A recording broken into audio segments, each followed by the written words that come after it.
പുനർഗേഹം പദ്ധതി വഴി സംസ്ഥാന സർക്കാർ തലസ്ഥാനത്ത് നിർമ്മിച്ച പ്രത്യാശ ഫ്ളാറ്റ് സമുച്ചയം നാളെ മുഖ്യമന്ത്രി ഉദ്ഘാടനം ചെയ്യും. 400 ഫ്ളാറ്റുകളിൽ പണി പൂർത്തിയായ 332 എണ്ണത്തിന്റെ താക്കോൽദാനമാണ് നിർവഹിക്കുക. പദ്ധതിയിൽ ആദ്യമായാണ് ഇത്രയധികം വീടുകൾ ഒന്നിച്ച് കൈമാറുന്നത്. മഴ അകലെ എത്തുമ്പോഴേ തീരദേശ ജനതയുടെ നെഞ്ചിൽ ഭീതിയുടെ മുഴക്കമാണ്.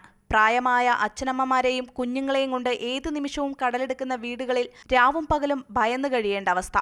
ഭീതി നിഴലിച്ച മനസ്സുകളിലേക്കാണ് പ്രത്യാശയുടെ ഭവനമെത്തുന്നത്. 552 സ്ക്വയർ ഫീറ്റിൽ നിർമ്മിച്ച 2 മുറികളും അടുക്കളയും ഒരു ശുചിമുറിയും ഉൾപ്പെടുന്ന പ്രത്യാശയുടെ ഭവനം. 332 വീടുകളുടെ താക്കോൽ നാളെ കൊടുക്കും. ഒരു 2-3 മാസത്തിനുള്ളിൽ 68 ഫ്ളാറ്റുകൾ ഉൾപ്പെടെ മൊത്തം 400 ഫ്ളാറ്റ്, എല്ലാ സൗകര്യങ്ങളും കൂടിയുള്ള ഫ്ളാറ്റാണ്.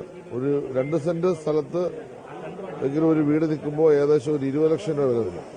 ഒരു 20 ലക്ഷം രൂപയുടെ ചെലവുണ്ട്. 40 ലക്ഷം രൂപ ഒരു ഫ്ളാറ്റിന് വരുന്നു. അപ്പോൾ 400 ഫ്ളാറ്റ് ഇന്ത്യയിൽ ആദ്യമായിട്ടായിരിക്കും ഒരു ഗവൺമെന്റ് നിർമ്മിക്കുന്ന മത്സ്യത്തൊഴിലാളികൾ ഭവന പദ്ധതി. 400 ഫ്ളാറ്റുകളിൽ പണി പൂർത്തിയായ 332 എണ്ണത്തിന്റെ താക്കോൽദാനമാണ് നിർവഹിക്കുന്നത്. രണ്ടാം ഘട്ടത്തിൽ 68 ഫ്ളാറ്റുകളുടെ പണി പൂർത്തിയാക്കും.